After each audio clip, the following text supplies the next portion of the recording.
আগামীকাল যে নির্বাচনটা হতেছে, হ্যাঁ, এতে কি কোনোভাবে ভোট চুরি করা সম্ভব বা কাটছাঁট করা সম্ভব? এই কাটছাট বলতে যে যেমন যারা মারা গেছে এদের ভোট কি কাস্ট হওয়া সম্ভাবনা কিনা, এটাই তো। জি। এটা সম্ভব না যে আমাদের ইসি যে আমাকে সংস্কার ভোটার তালিকা প্রথমে যে সংরক্ষণ করে এবং সংস্করণ করে, হুম। ঠিক আছে, এটা হচ্ছে নির্বাচনের আগে ইসি থেকে একটা পাবলিশ হয় যে আমাদের দেশে কতগুলা ভোটার আছে এর একটা তালিকাভুক্ত করা, নতুন ভোটারকে যুক্ত করা। তো ওই সময় বিভিন্ন ইউনিয়ন পরিষদের যে টিচার নিয়োগ প্রাপ্ত আছে ওদের আন্ডারে কিছু বা ওই ইসি থেকে কোনো সদস্যদের দিয়ে গ্রামে আহ, একটা কার্য যে সংস্করণের যে বিষয়টা প্রত্যেক বাড়ি বাড়িতে যে ভোটার লিস্ট তালিকা মিলায়।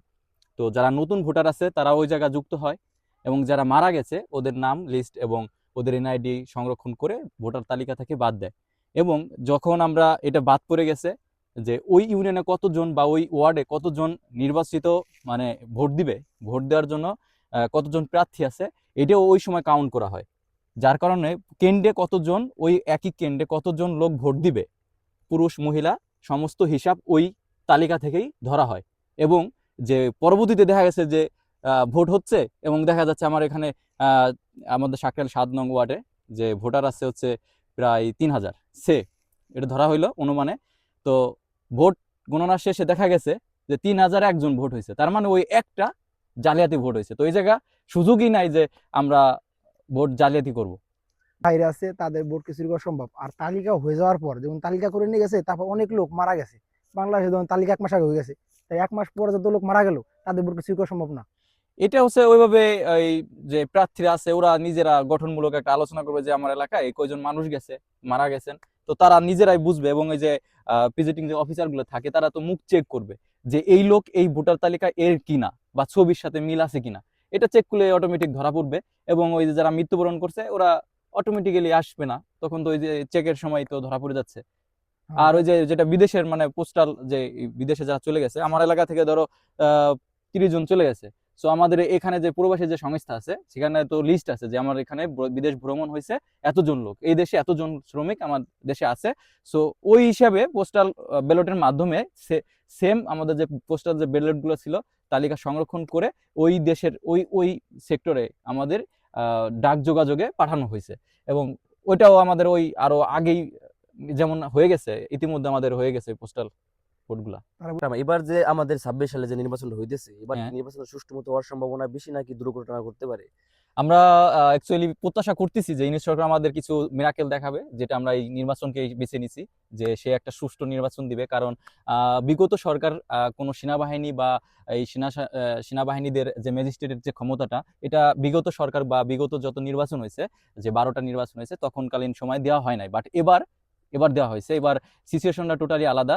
এখানে সেফটি সিকিউরিটি এবং কোনো সমস্যা হলে আমাদের প্রিভেন্টিভ অ্যাকশনের জন্য আমাদের লাইন আপ মানে করা আছে। এবার ব্যবস্থাটা একটু সুন্দর। কঠোর করা হইতেছে, জি, জি। যে পুলিশের মাধ্যমে, তারপর সেনাবাহিনীর মাধ্যমে এবার আইনের ব্যবস্থা একটু কঠোর হইতেছে যাতে এবার দুর্নীতি না হইতে পারে। না হইতে পারে বা আর ভোট চুরি হওয়ার সম্ভাবনা যাতে না হয় এবং ভুল বা জালিয়াতি এই সমস্ত জিনিস যাতে না উঠে আসে, এজন্যই। তাহলে আশা তা করি আমরা আমরা চাচ্ছি এবার সুষ্ঠু নির্বাচন হবে। সুষ্ঠু নির্বাচন আমরা এবার তো ইনশাল্লাহ এটা নিয়ে পাবো। আমরা দেখি এবার কে জিতে।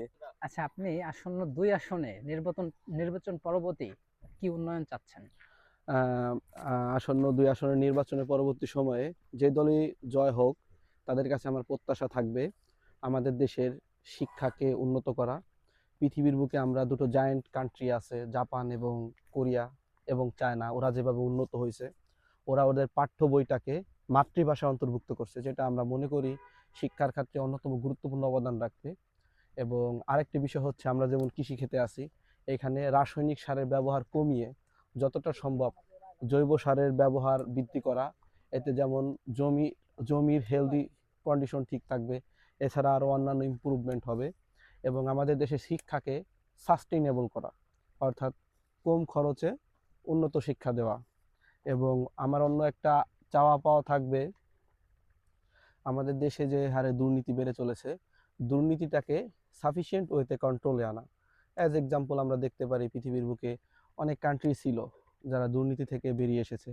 একটা এক্সাম্পল হিসেবে চীনের একটি সম্প্রতি একটা রাজকীয় পরিবারের 11 জনকে মৃত্যুদণ্ড দেওয়া হয়েছে, যেটা মনে করি এক অন্যতম সাফল্য দুর্নীতি বন্ধের জন্য। এবং এগুলোই আগামী সরকারের কাছ থেকে আমার প্রত্যাশা থাকবে।